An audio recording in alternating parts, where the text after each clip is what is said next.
And Tim was one of my first students. Looking back, I think it was our very first live seminar I was doing. And Tim showed up, and he was riding a motorcycle, showed up in full leathers, sat towards the back of the room, didn't say much. And I think he liked it, because afterwards, after 8 hours of talking, which was ridiculous, he followed me next door where I was having a cocktail and dinner and still wanted more information. He had a product called Brain Quicken. And he had heard about the licensing business model. And that's why he came to my first webinar. And that was in Sunnyvale at the Sundowner Hotel. And he showed up, and he kept on coming back to my webinars or my live seminars. And we got to know each other. And he invited me to a few of his events that he created, which he was very nice to do. And then last thing I know, I got this email from him. He was in Argentina. And he was learning how to do the tango, and he was writing a book. And he asked if I would read it and give him a testimonial for the book.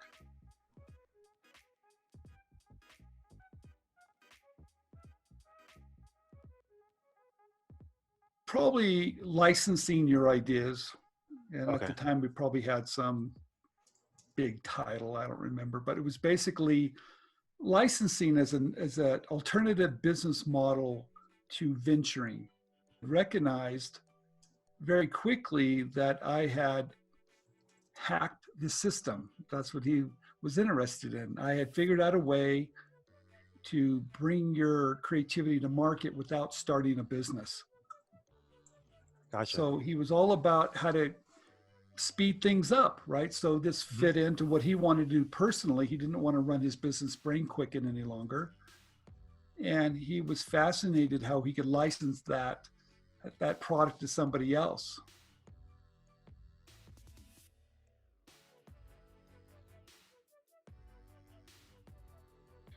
I think one part of that he really liked was our content and how to reach out to companies.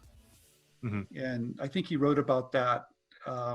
We had a technique that just seemed to work, and he liked it. Although looking back, it's changed now. It used to be where you had to pick up the phone and call somebody, but now everybody's using LinkedIn. That's the biggest change since he wrote the book back in, 2008? He gave me, he sent me the manuscript. I have the book proposal, which a lot of people probably don't have. He sent it to me, which was really kind of him, because he didn't call it the 4-Hour Workweek either. He had a different name for it at the time. I love the book. He definitely had, when I was in my early 20s, I think I realized, and I'm 64 now, so I realized that I didn't want to work for anybody else. And I wanted to design my own life. And I think the book was all about that too. Yeah, and he had recognized I had figured that out. That's why I think he was fascinated by it. And it didn't take, there was no barriers. It didn't really take anybody with a lot of money. It didn't matter how old you were, where you would live. It didn't really matter. You were leveraging an idea. So I think the whole concept of licensing was fascinating to him.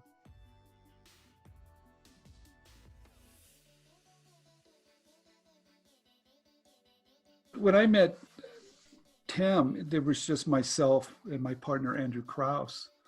Now inventRight is the name of the company that we still educate people on licensing.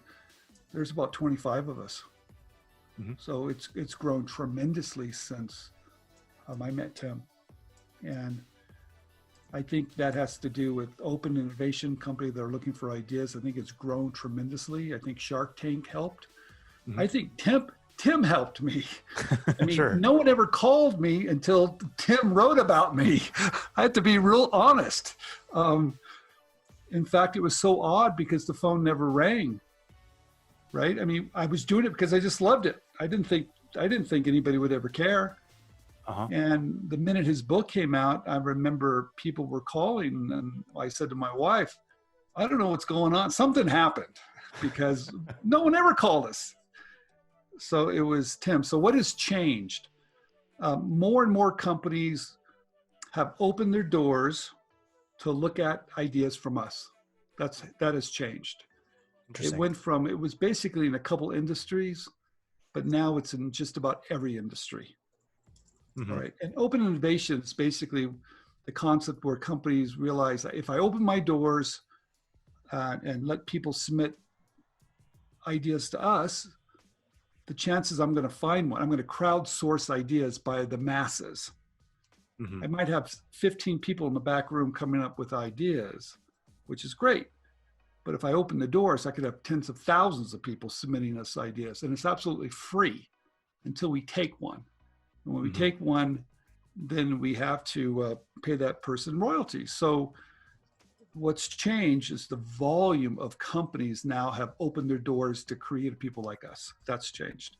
Number two, what's also changed, it used to be a sell sheet, which is a one-page advertisement. It's called a sell sheet, S-E-L-L, sell sheet. It's a one-page advertisement of your product idea. That's all it really was. You were going to sell the benefits first. Don't build prototypes, file patents, but sell the benefit first. Now, what has changed, although the sell sheet is still important, but what's even more important is do a 1-minute video sales pitch. Show a problem for 15 seconds, show a solution for 45. That's probably one of the biggest selling opportunities or selling points for inventors now, using a video pitch. Very popular, only 1 minute, don't make it longer. And then the other thing would be LinkedIn. I think LinkedIn's probably the biggest game changer, because now, and also the internet. Yeah, I'd have to go down to the stores, write down the name of the companies and send them off in the mail. Now the internet, it used to be I could contact people through the internet, send them my sell sheet, find their email. Now it's gone even further. It's now you contact people on LinkedIn and you don't even need to call a company. There's no cold calling anymore. In fact, I have a new book that's just launched on Amazon. It's called Licensing Ideas Using LinkedIn. It's that popular. And we just saw 11 ideas that got licensed in the last 20 days. Here's the big difference. When I met Tim, there's Andrew and myself. Now there's 25 of us, and we have students in over 65 countries around the world.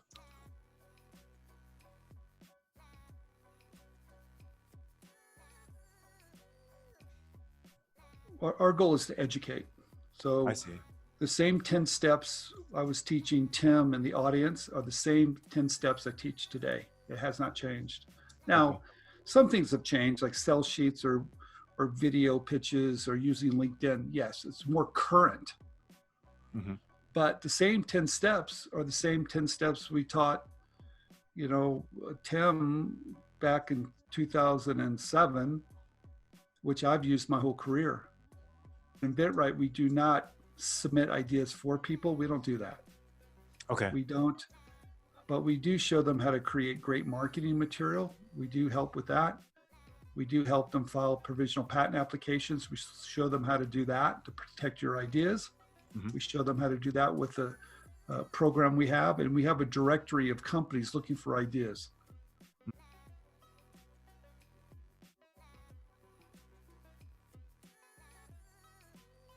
He had a resource. He was talking about resources, and he said the number one resource if you want to license an idea and you don't want to start a company, look at this business model of renting an idea to a company and they'll pay you royalties. He called it renting, which I really love, because most people didn't know what licensing was.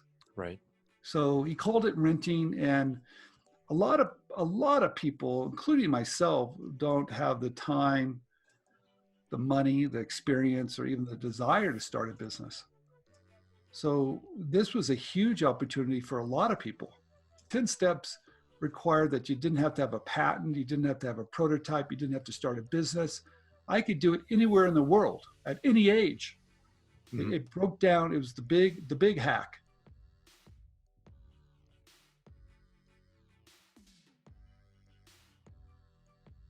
Licensing is the ultimate passive income, right? You Right. license an idea to a company, they do all the heavy lifting. In fact, they're working for you basically.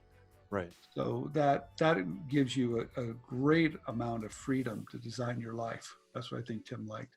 Yep. And not waiting for a vacation. I mean, that's ridiculous. I've never waited for a vacation, right? Yeah. And finding something you truly love to do, I don't think I've worked a day in my life. That's great. So his whole book is pretty much my lifestyle. I travel when I want to, and Mhm. I like what I do, so I don't really call it work. So I think what people have to realize, though, like anything else, is going to take more than 4 hours a week. I think what he was saying was, and it's funny, licensing probably does take about 4 hours a week when I think about it. Probably the one thing that truly is, it's like anything else that you want to do, you have to spend some time doing it to become good at it. Mhm. Okay. And I think that's some universal truths. If you think you're going to come out and hit a home run the first time to try to license an idea, that's probably not accurate. Mhm. If you stay in it long enough, build relationships with companies, and keep on feeding them those ideas, there's a very good chance you will succeed. Mhm. Because it's just a numbers game, right? And most employees are not happy at their job. Most creative people don't want to work for somebody else. Most creative people are not going to give you the best work. Most creative people are going to go home at 5 o'clock if they're working for a company. A working person have a lot of ideas. You can out-design their in-house designers, Mhm. right? And in fact, creative people aren't motivated by, the paycheck. They're motivated by sharing their creativity. It's a different type of motivation. So I think, like I said, you have to stay with it long enough to get pretty good at it. But, we have students that have licensed 40 ideas. Wow. So we have students that have licensed one and maybe not one again. We had a student that just licensed one idea 30 days ago and just did another one. Mhm. So it depends on the complexity of the idea, what industry it's in. But the good news is open innovation is exploding.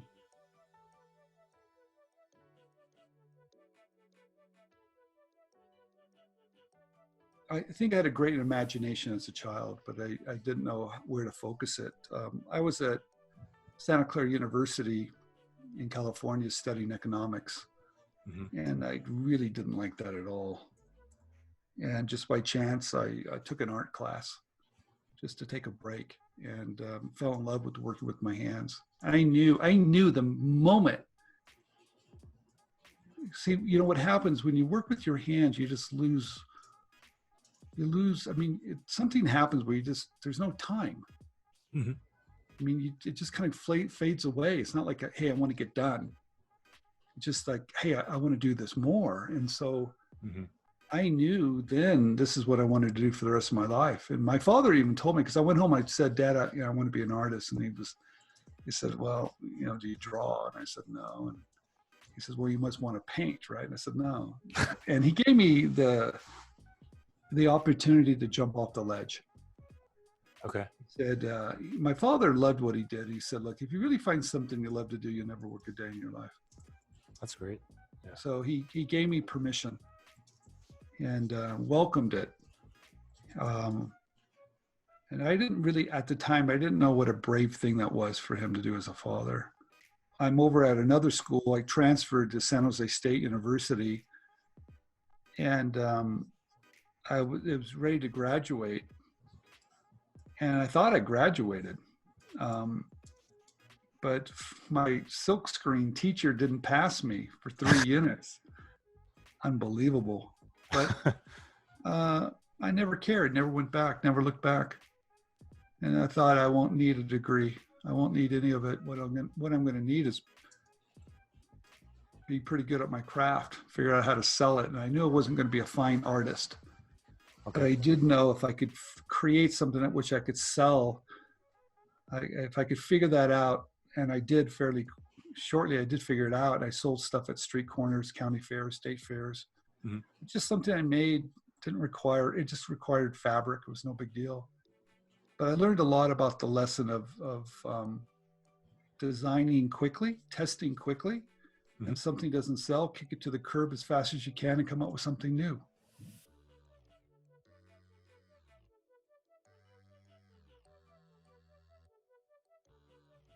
I think every entrepreneur would probably say the same thing, have more of a work-life balance. Hmm. I think most entrepreneurs that are really successful don't really have one. Hmm. And I don't think that's healthy. But I also think that if you really want to become great at something, I mean, really good at something, it takes a lot of work. It's okay to be average, all right, but if you really want to be at the top of your game, you're going to have to put a lot of work in. And by doing that, you're going to sacrifice some things. Hmm. So if I had to look back, I would have told myself, slow it down. There's some things that are probably just as important, right? And change is hard to do, but I think I was just so focused on this one thing, some things I missed. The problem is I can't slow down now. I'm probably more fascinated with it now at my age than I was in my 20s. It's I'm curious, and I think that's what I loved about being in the arts, was that, you know, artists don't retire. Mm-hmm. They create to the end of their lives, and that's what I wanted to do. It didn't make sense to retire. It didn't make sense to work 5 days a week. It didn't make sense to work your life and then wait for retirement. None of the stuff, everything that Tim was saying didn't make sense to me either.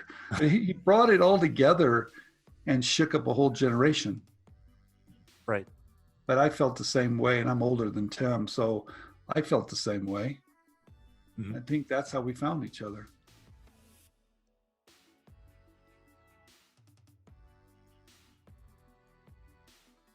Ryan Holiday, which is, I think, a good friend of Tim, he's a pretty smart fellow. You know, I love the obstacle is the way. Look at obstacles as opportunities. Mm-hmm. And so we all have obstacles every single day. And that's a perfect thing for an inventor too. You know, inventors, we always have obstacles in our way. Mm-hmm. So just kind of looking at them differently, framing the situation differently, I think that's a great, great book. I also think Seth Godin is brilliant. Mm-hmm. I love all this stuff, especially this last book, or maybe it's not his last one. This is Marketing or something like that. Mm-hmm. Some of the same principles that Tim taught me. It's funny, I was Tim's teacher, but Tim ended up teaching me. Mm-hmm. And so did Seth Godin. You know, service your community, right? Don't hold back. Don't cheat your community. Don't try to upsell them on anything. Truly help. I mean, truly be that company that goes out and makes a difference, because if you can do that, you don't have to sell your product or your service. It sells itself. See, at inventRight, we don't sell. Mm-hmm. We don't solicit. We don't run ads. We don't do any of that. We give content away for free. And we give it all away. 1,000 articles, 600 videos, 4 books. And what happens is, and Tim told me this too when I wrote my first book, he said, Steve, give it all away and they'll keep on coming back for more. And he was absolutely 100% correct. Seth Godin said the same thing. Mm-hmm. So our business model now is just to provide content and good resources for people to actually do something and make a difference in their lives. Mm-hmm. And if you can do that, they come back in droves. So you're never selling. When people call and want part of our coaching program, we don't we take orders. We don't sell. That's ridiculous. We've never sold a day in our life. We never do an outreach. Right. Ever. Or ads. We don't do ads. I don't believe in any of that. Mm-hmm. I believe in providing good content, and we do that. I write for Forbes. I write for Inc. I write for Entrepreneur. We do all the YouTube videos. We do a lot of stuff. Mm-hmm. If they really like it, they just keep on coming back. And eventually, if they're ready to jump on board, great. If not, that's okay too. You know what's really great too? Someone might read one of my books and he licenses an idea. He didn't become a student of mine. He read a $20 book. And what's really great when they do, they always come back and tell me, and they always give me credit. I love when they do that. I think they feel like they're part of the community. Right. And I like that. I really like that people feel that way because they are part of the community. You know, Mm-hmm. when they're successful, I'm successful. You know, I share in that with them. I get to relive it all the time. Mm-hmm. Yeah. So what a great opportunity to do that.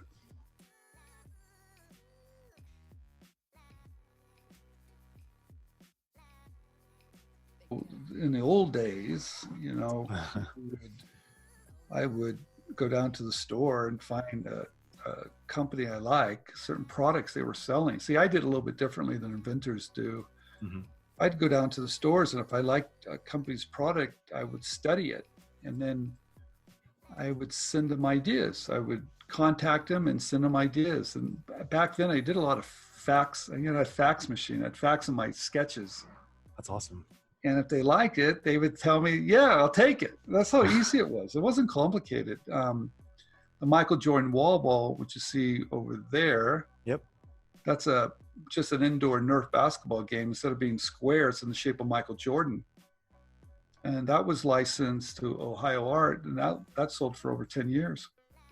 And that was that was a simple change. I wasn't reinventing the wheel. So I would just send companies rough prototypes through a fax or through the mail. And if they liked it, they would write me back and say, yeah, we'll take it.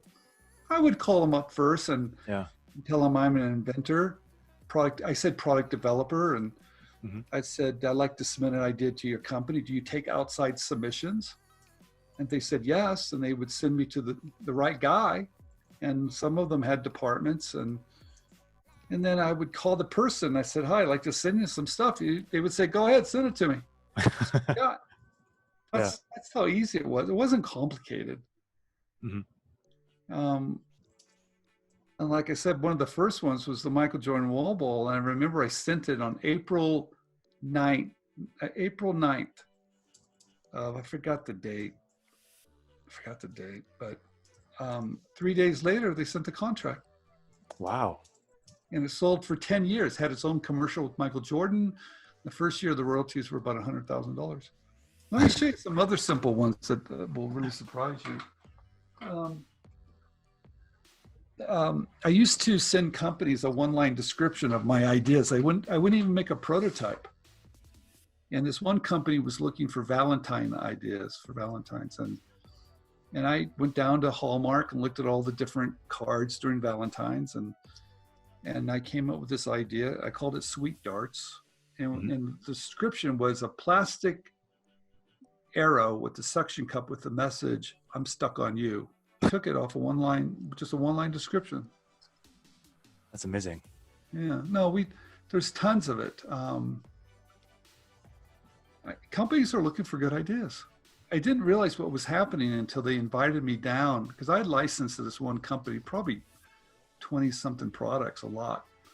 Mm-hmm. So they asked me to come on down to meet the team. So I went down there and I was kind of surprised. It was a big room with all these cubicles and all these people were sitting there sketching ideas with that look like, is it 5 o'clock yet? Oh, yeah. And it dawned on me like, well, this isn't going to be hard. Look at all these people. They don't want to be here. Mm-hmm. Once I realized I could out-design them because I could just outwork them, it became really easy.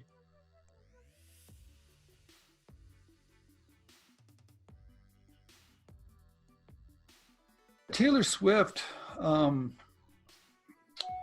some odd reason, someone I knew when I was in junior high contacted me and said, "Hey, let's do guitar picks." I'm like, "Guitar picks? I don't play guitar." And he said, "Well, why don't you're very creative. Come up with different types of guitar picks." And I said, "Really?" He goes, No. So I started designing guitar picks, and some of them, like here's one that's in the shape of Mickey Mouse. Okay. Here's the one that sold. We were the largest seller of guitar picks in the world. Wow. You can believe that. Stupidest thing I ever did. Let me find the one that sold the best. I thought this is how I went ahead and thought I could design guitar picks, and I came up with these designs. I first put them together and tried to sell them and couldn't sell any. Mm-hmm. So then I went down to Hot Topic, which is the first step you should always do. Look at the marketplace. Went down to Hot Topic and I noticed that skulls were everywhere. Mm-hmm. And there was a little sticker that it was in a little glass case, a little sticker, and the chin looked like a guitar pick. I call it grave picker. I did it, and because I'm not a musician, I don't know what will work or not work. I had no boundaries. Mm-hmm. So we created grave picker, and it just was a huge hit for us instantly. So I changed the shape. That's how simple that was. And then we started. One of the guys in my office said, "Steve, why don't we make guitar picks out of the material of a lenticular lens?"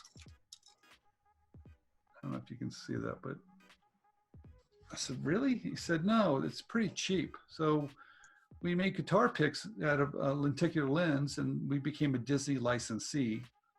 Mm-hmm. So we were selling guitar picks of, movies, 13 frames of a movie I could put on a guitar pick just by moving it back and forth. Wow. So we sold them to 7-Elevens, Walmart. We're selling them all around the world. And then one day, I was in my office and I came back from lunch, and my office manager said, "Steve, you won't believe who just called us." I said, "Who?" He said, "Well, Scott Swift called." I said, "Well, who's Scott Swift?" He said, "Well, Taylor Swift's dad." And I said, "Well, who's Taylor Swift?" She was 19 years old, and Taylor's dad used to get donuts in the morning before he went to work. He was in Nashville, and he would go to this one gas station, and my guitar picks were even at gas stations. They were everywhere. And he saw the lenticular lens with the Mickey Mouse and the movies and Nightmare Before Christmas, all that stuff. And he said, "Wow." So he called up. And that's when I got to meet Taylor and everybody else. So we did her guitar picks with the lenticular lens, her strumming the guitar and singing. Wow. Yeah. Really crazy too, because I got to meet her. I got to know the family pretty well. And then she was doing a performance, and they invited me to bring my family to watch her perform. And then afterwards they brought us to her trailer, and for an hour we sat there, and she showed us her bedroom or bathroom and signed autographs, took photographs, and she didn't have a care in the world. Mm-hmm.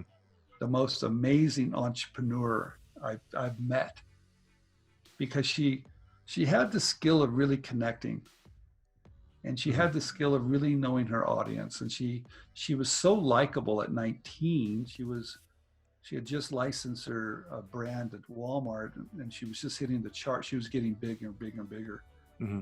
And I got to be part of that in a very little at a moment. Really, really set on selling the merchandise, right? Mm-hmm. And so this is a photograph that day. She was great. She loved the pics.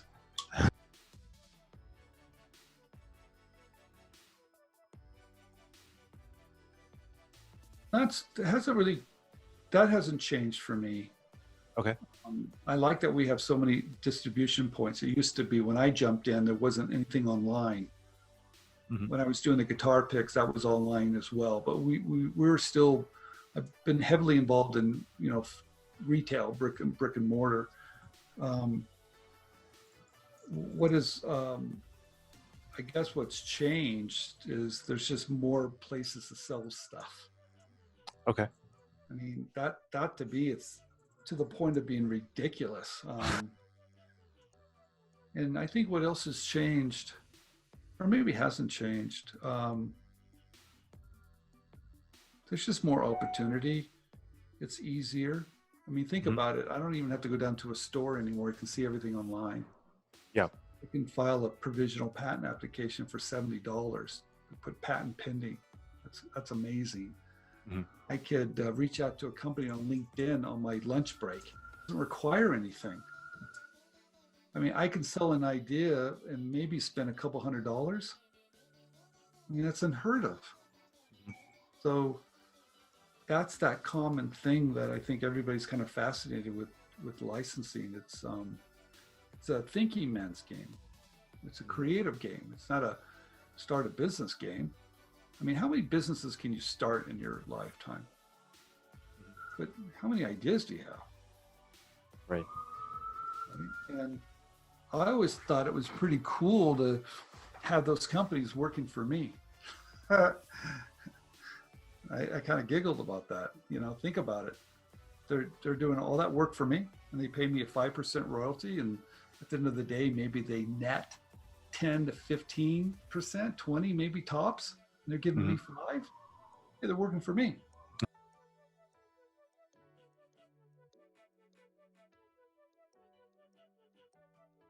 It's been an interesting looking back, thinking when I first met him, how he was probably such a persistent person.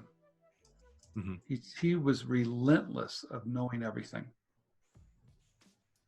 He did not stop until he knew it all.